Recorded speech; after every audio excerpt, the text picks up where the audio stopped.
Welcome to Spotlight on Broadway. I'm Pat Collins at the Davenport Theatre on West 45th Street, where a new comedy, Popcorn Falls, is playing. My guest for the next half hour is the show's director, two-time Tony winner, Christian Borle. Hello, Mr. Borle. I'm so excited to be here. I am so excited. This is the first time I've interviewed you. After saying yes to directing Popcorn Falls, did you have sleepless nights? Did you think, what have I got myself into? I did. It was mostly the fear of the unknown. But the exciting thing is I've been surrounded by brilliant people who really the job is about letting them be brilliant and saying, maybe make that brilliant choice rather than that brilliant choice. But over the course of the rehearsal process, I started to get more and more sleep as things started to congeal. Please summarize the plot for our viewers who haven't seen this yet. Popcorn Falls is the name of a small American town that's about to be swallowed up by a bigger American town. And it falls on the shoulders of our Mayor Trundle and his pal, the executive custodian, Joe, to save the town by putting on a play. And so throughout the course of the story, they have to wrangle all the local, I call them nincompoops, but they're really lovely people, to put on a play. And that's where the tension lies. And the clock is ticking. Yes, and also that's where the hilarity derives from. How many years did you and the playwright James Hindman work on Popcorn Falls before you thought it was ready to be shown? I met Jim in 2010. Actually, we were doing Mary Poppins together on Broadway, and we became fast friends. And he mentioned early on in our friendship that he writes a little bit, and so we had similar tastes and sensibilities. And he asked me, would you take a look at something that I'm just kind of dabbling with? And so it's been a slow 8-year process. A few years ago, Souhrada and Jim also did Mary Poppins together, and they started playing with these characters and developing them. And Tom is in one of the co-stars. Tom is currently in the show, with, yes. Adam. That's right. Yes. And so they started staging it basically in Tom's living room just for fun. And then eventually they thought, well, maybe people should see this. So that's when they called on me to kind of, I'd been developing it with Adam in more of a dramaturgical sense. But when they said, why don't we see if we can get people to laugh with this, I stood on the outside and said, why don't you try crossing this way to become that character? At this point, I think I should say these two actors play 24 different characters. Yes. And have to just seamlessly become one after another, and some of the scenes have 6 people in one scene. And there are no breaks. No breaks. Well, there's one break that we built in for them to have a sip of water, and I think it's kind of this meta, bizarre moment where the audience becomes slightly discombobulated. Where are they? And it's so fun to watch the audience think there's suddenly an intermission. But over the course of, the 80 minutes or so, they work so hard, they have not 1 second to just have a drink of water, but they do now. Right here in Popcorn Falls. You've certainly come to the right place. I know more about theatre than anyone in this town, except the preacher, of course. But he gravitates more toward the musicals. There's sort of a physical vocabulary, I guess, you had to work out. And so what was that process like? Well, we were trying to find clever, different ways for people to transform, for Tom to be able to talk to himself in various scenes, and it became less and less interesting for him to turn and talk and turn and talk. And so we developed what we call kind of like a cinematic wipe, where one of the actors would walk in front of the other, and then the actor would come out the other side, having become either a one-armed man or a chain-smoking school teacher. And so if each of the characters have their own immediately recognizable physical characteristic, then you can kind of play in a quicker, fleeter, more exciting way. What was the first role that you played for which you were paid? When I moved to New York City in 1995, my first survival job was as an elf at Macy's Santaland. It was a magical time. My elf name was Swifty for some random reason. Swifty? Yeah, right. I don't know why. We got to choose our own name, and that was the first one that popped into my head. Maybe you moved fast. I did. Yeah, that was probably it. Yeah. My first Broadway show was actually in the ensemble of Jesus Christ Superstar, a revival in 2000. Which literally 0 people enjoyed. And then I replaced in Footloose. I'd done the tour for a year. Oh, right. And I came in right at the very end of Footloose, and I had my first week under my belt, getting myself settled in with my first Broadway role, and we got our notice. So I did Footloose for a total of 3 weeks, but they were fun. Spamalot, 2005, working with, I think, one of your favorite directors, Mike Nichols. Yes. And you describe that experience. It was so Did you feel incredible. that it was a turning point in your career? Without a doubt, without a doubt. I remember heading into that process, and his movie Closer was coming out, and I watched all these interviews with Natalie Portman and Clive Owen and Julia Roberts, and the way that they talked about Mike Nichols was as if he was some kind of deity. And I remember thinking, like, I'm sure he's great, but let's not get carried away. And at the end of that process, having worked with him and studied him and listened to him, he was everything that they said and more. And I've since just watched everything that he's ever done, watched every interview, listened to all of his comedy albums, and he was an incredibly special, astute, gracious, kind man, and his taste was impeccable. And I think about him all the time doing this as we were putting it in front of audiences, and as I was trying to guide the actors towards my taste, I kept thinking about Mike Nichols and thinking about, like, what is really the honest and true human choice here that isn't going for a laugh? What is recognizably human that everyone can relate to? Because I think if you throw jokes at people, sometimes they get a laugh, and that's great, but it's about the quality of the laugh. And if they balk at the truth of it, you have to get them back. And so our goal here has been very much infused by Mike Nichols in terms of just making every moment true. First Tony nomination, Legally Blonde, 2007. That's right. That's correct? Were you expecting that nomination, honestly? Did you think, oh, I have a chance here? No, no. Oh, okay. It was a delightful surprise. And we'd worked very hard on that show, and I was incredibly proud of it, and it was a life-changing, fun process. And so that was just the icing on the cake. First Tony that you won, it was for Peter and the Starcatcher. The role of Black Stash. I think I read that you based that character on Captain Hook. Is that the character is, he becomes Captain Hook, and then Peter and the Starcatcher, Dave Barry and Ridley Pearson would go on vacation with each other and their kids, and they, to keep their children entertained in the car, they came up with their own prequel story about how Peter Pan came to be Peter Pan. I'll have to do it myself, or I'm not. Or I'm not. What am I? Black Stash!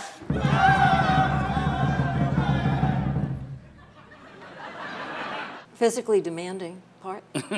Yes. As I remember that scene. Yeah. Yes. You know, all 12 of us that ended up, when we were in La Jolla, I think it was 18 actors, and it was wheedled down to 12 for Broadway eventually. We were all supporting each other, literally lifting each other in the air for certain effects and running all around very much like this.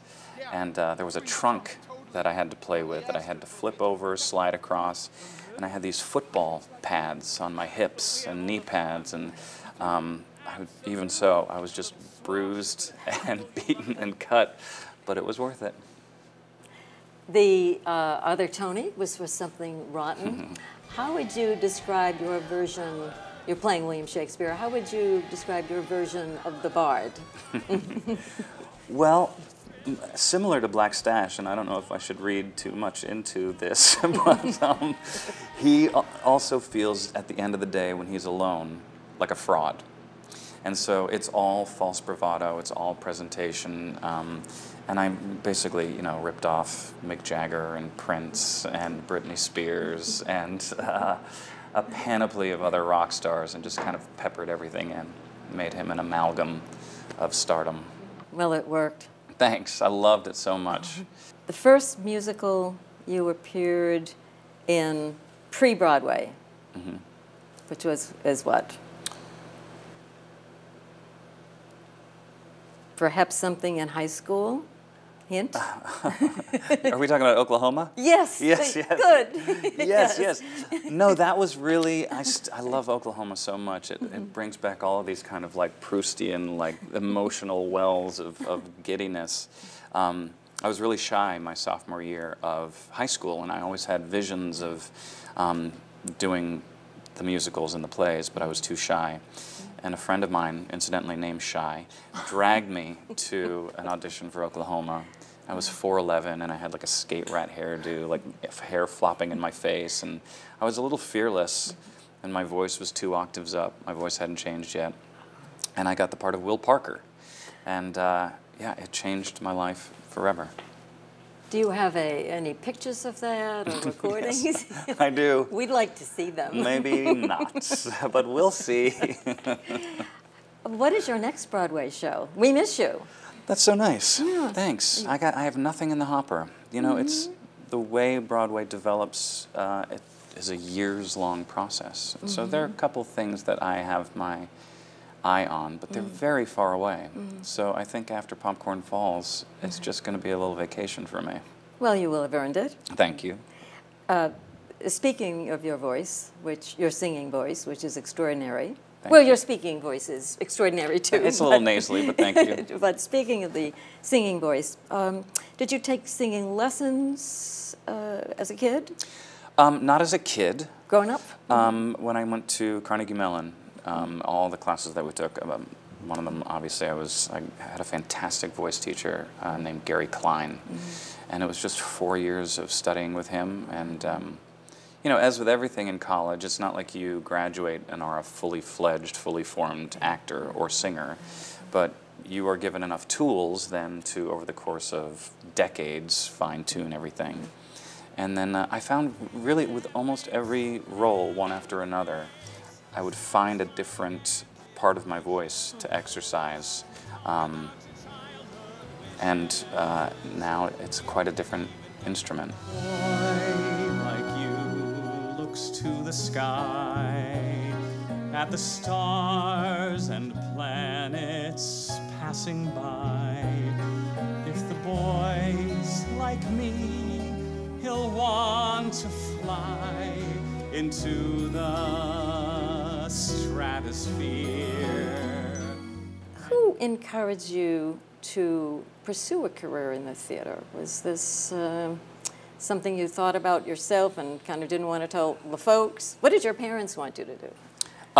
My parents wanted me to be happy. They were great. They were really encouraging of all my passions. I was either going to be a comic book artist or an actor. I think we figured that out by mid-high school. And they were incredibly encouraging. They kept pushing and saying, like, whatever you want to do. They saw how happy it made me. So there was never, my father was a doctor, and there was never a moment where he made me think that I should also become a doctor. And that was a great gift. Was it cool back then in your high school to be in the drama club? I don't know if it was cool, but we certainly didn't care. We were just like, I think of the image that I have in my head is we were just like puppies running around the halls after school was over and just having a blast while everyone else was on the athletic field. So we had the run of the school, as far as we knew. But did you remember some of the productions that you performed in back then in high school? Oh, they're all burned in my brain. I remember moments, I remember scenes, I remember scene partners. Yeah, it was a joyous, joyous time. Do you drop in on the show with regularity? Oh yeah, absolutely. I mean, at some point you have to, having been on the other side, there is a liberating moment when you know the director is not there. So sometimes I don't show up and just tell them, just go nuts, just have fun, don't worry about making it right. But I just like watching this play, and I love watching these actors. Nobody took the money for the theater because nobody runs the theater. But if somebody ran a theater, they would get the money. I'm listening. And if somebody had the money, they could pay off the debt. Go on. And if we paid off the debt, we could keep the town open long enough for it to get back on its feet. Put it together. Joe! I know what we're gonna do. What? We're gonna put on a play. Are you watching the audience too to see what what the audience is reacting to? Yes. Fascinatingly, or not, you decide. The other night, Adam and Tom had one of the best shows they've ever had in terms of incorporating all of the notes, in terms of driving the show forward, in terms of staying truthful in all the characters. Their timing was impeccable. They were playing with each other and supporting each other. And it was a rainy Tuesday night in New York, and the audience just was silent. And it's happened to me before on stage, where like you're doing the same show, like in Something Rotten, there would be shows where people just did not go for it at all. And every joke that like lands like clockwork was crickets. And so to sit in the back row and watch the two actors that I adore just crushing it and having the audience give them nothing back, it was just fascinating to me. And I talked to them afterwards and I said, I don't know what to tell you. There was something alchemical going on, but that was the best show you've ever done. And happily, they felt that way, but we were all just disappointed that people were just like soggy and cranky or whatever it is. I don't know. So your cast wasn't discouraged? No, no, they just kept charging forward. Right. And there's a great line in the play, my favorite character, Becky, played by Tom Souhrada, with such open-hearted tenderness. I really think Becky is the heart of the play. Trundle, the mayor, says to her, like, I don't understand theater. What am I missing? What am I not getting? And Jim has written this beautiful monologue for Becky, and at the end of which she says something that we theater lovers know well, which is one of the most magical things about theater is that it's an event that has never happened before and will never happen again. That evening cuts both ways. When the audience, we will never hopefully have that experience again, but we get to try it again tomorrow. Can you tell if the audience is made up largely of New Yorkers or more tourists? It's a pretty diverse crowd. I mean, I know there are tourists who kind of, we're on a nice stretch of 45th Street where people walk by and are just kind of curious about what it is, but then there are savvy theater goers as well.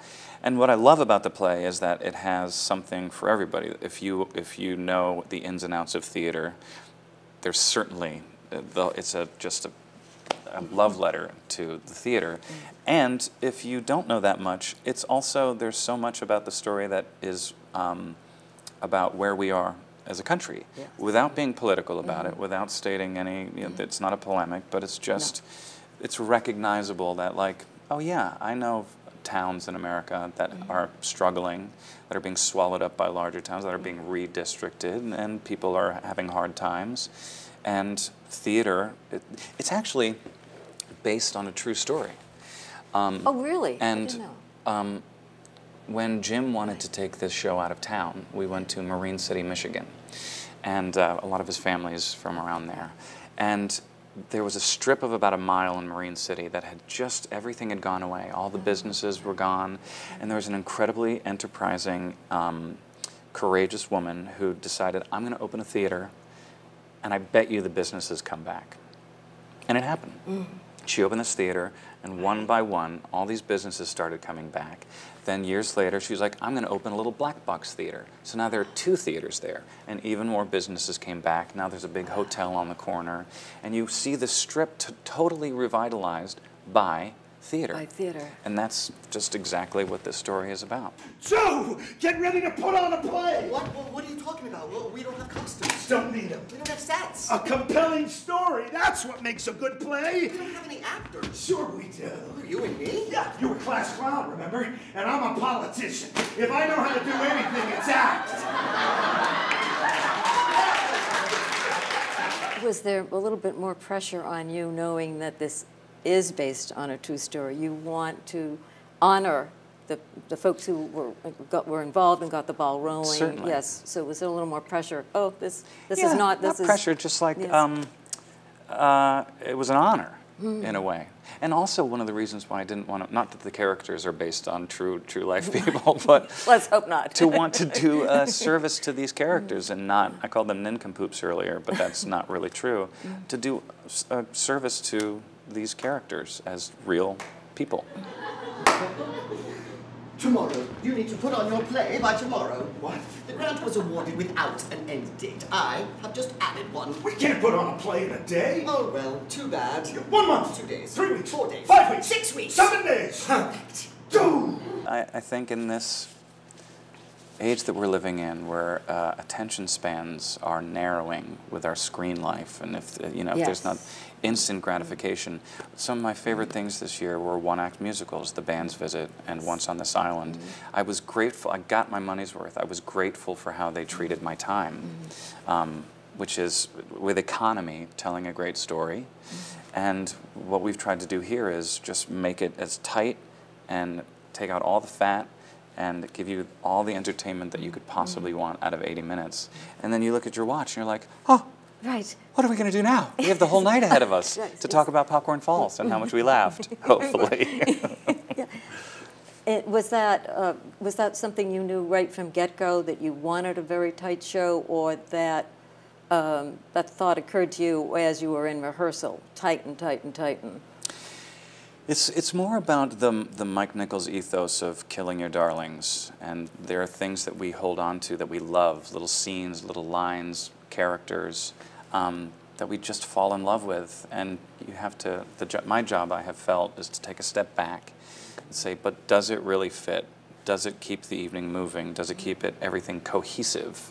Are we putting up with this funny bit? Could we get rid of it? Back in high school, were you in the yearbook as the guy who was most likely to go to Broadway? Maybe so. Maybe so. I certainly had a passion for it, and I was, in everything that they would let me do. It was really my teachers, my incredible teachers in high school, that really made me believe that this is something that I could do, and that was worth pursuing. So I entered kind of naively, perhaps, in college in New York City without fear. Like, I just kept going forward, and I didn't have any major brick walls jump up for me to slam my face into, which is very lucky. So that was career goal number one. Not get hit by a brick wall? Yes. Was there a career number two choice? I, from a very early age, was obsessed with comic books. And I remember the day that I was like, I'm going to draw comic books. And I have the first thing that I ever, we draw as children, but I remember the first thing that I drew, it was Spider-Man hanging upside down.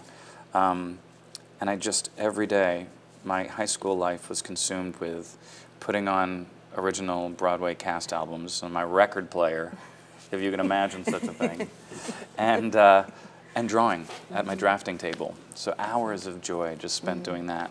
And I was about as good of a comic book artist as I was an actor at the end of high school. So there was an alternate universe for me where if I'd gone to school for graphic arts, I think that would have been a fun, but acting's so much more social, so much more fun. It is. And you don't randomly get to kiss people when you're a comic book artist, you know what I mean?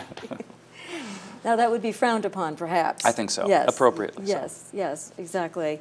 Do you, in general, have a preference as an actor to do a play or a musical?